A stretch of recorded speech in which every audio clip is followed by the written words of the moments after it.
দেখো দাদু, এই নিয়ে তোমাকে 50 বার বুঝলাম যে 10 লাখ টাকা দিচ্ছি, জমিটা আমাদের নামে দিয়ে দাও। তোমাকে নামে জমি দিয়ে দিলি আমি কি পালসিরা খাবো? মাঠে থাকার মধ্যে শুধু আমার একটা জমি আছে, তার উপরে তোমাদের নজর চলে গেল।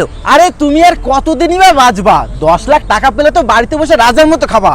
আমার রাজার মতন বসে খাওয়ার ইচ্ছা নেই। আমি গরিব মানুষ, আমি খাটে খাতে ভালোবাসি। অনেক খাটে খাইছো, আর খাতি যায় না, না হলে কোনদিন পদের গুড়ায় বোম ফেলাই দেবো। ওই দেখায় বলো হরি হরি বলে যাবা। তোরা কি আমার গরম দেখাচ্ছিস? গরম দেখাচ্ছি না, কি করতেছি সেটা তুমি তাড়াতাড়ি বুঝতে পারবা।